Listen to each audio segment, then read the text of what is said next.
ಮಂಗಳೂರು ಇವತ್ತು ಬೆಂಗಳೂರು ಮಟ್ಟಿಗೆ ಬೆಳೀಲಿಕ್ಕೆ ಅವಕಾಶ ಇದೆ. ಐ ಟಿ ಇಂಡಸ್ಟ್ರಿ ಮತ್ತು ಹಲವಾರು ಒಂದು ವಾಣಿಜ್ಯವಾಗಿ ಬೆಳೀತಕ್ಕಂಥದ್ದಕ್ಕೆ ಕಮರ್ಷಿಯಲಿ ತುಂಬ ಒಳ್ಳೆಯ ಜಾಗ ಅಂತ ಹೇಳಿ ನಾನಲ್ಲಿ ಹೋದಾಗ ಹಲವಾರು ಬಾರಿ ಹೇಳ್ತೀನಿ, ಇವೆಲ್ಲ ಬಿಟ್ಟುಬಿಡಿ ನಿಮ್ಮ ಸಂಘರ್ಷಗಳನ್ನ.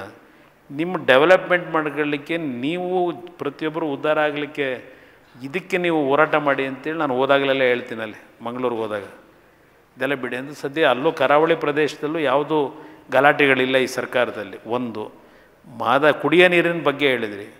ಮಾದಾಯಿದು ಟ್ರಿಬ್ಯುನಲ್ನಲ್ಲಿ ಜಡ್ಜ್ಮೆಂಟ್ ಕೊಟ್ಟರು, ಮಾದಾಯಿ ಟ್ರಿಬ್ಯುನಲ್ಲು. ಆದರೆ ಕೇಂದ್ರ ಸರ್ಕಾರದಿಂದ ಈಗ ಅವರೇನು ನಮಗೆ ನೀರಿನ ಹಂಚಿಕೆ ಮಾಡಿದ್ದಾರೆ ಅದರ ನೋಟಿಫಿಕೇಷನ್ ಇಶ್ಯೂ ಮಾಡಬೇಕು. ನೋಟಿಫಿಕೇಷನ್ ಇಶ್ಯೂ ಮಾಡೋವರೆಗೆ ನಾನು ಕೆಲಸ ಪ್ರಾರಂಭ ಮಾಡೋಂಗಿಲ್ಲ ಸರ್ಕಾರದಿಂದ. ಇದು ನಮ್ಮ ಸಮಸ್ಯೆ.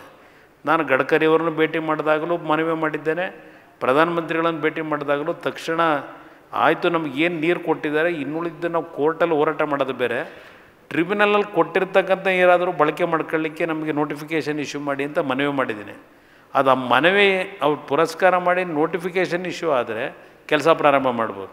ಅದನ್ನು ನಿಮ್ಮ ಗಮನಕ್ಕೆ ತರೋದು. ಒಂದು ರೀಜನಲ್ ಇಂಬ್ಯಾಲೆನ್ಸ್ ಬಗ್ಗೆ ನಂಜುಂಡಪ್ಪನವ್ರ ವರದಿ ಬಗ್ಗೆ ಏನು ಚರ್ಚೆ ಮಾಡಿದ್ದೀರಿ, ಉತ್ತರ ಕರ್ನಾಟಕದಲ್ಲಿ ಅದರಲ್ಲೂ ವಿಶೇಷವಾಗಿ ಹೈದರಾಬಾದ್ ಕರ್ನಾಟಕ ಭಾಳ ಹಿಂದುಳಿದಿರ್ತಕ್ಕಂಥದ್ದು ನನ್ನ ಗಮನದಲ್ಲಿದೆ. ಈ ಸರ್ಕಾರದಲ್ಲಿ ಎಲ್ಲ ರೀತಿ ನಾವು ಯಾವ ಒಂದು ಬಜೆಟ್ರಿ ಅಲೋಕೇಶನ್ ಮಾಡಬೇಕಾದ್ರೆ ಪ್ರಾವಿಷನ್ ಹೆಚ್ಚಿನ ರೀತಿಯಲ್ಲಿ ಆ ಭಾಗ ಕೊಡ್ತಕ್ಕಂಥಲ್ಲಿ ಎಲ್ಲೂ ಹಿಂದೆ ಬಿದ್ದಿಲ್ಲ.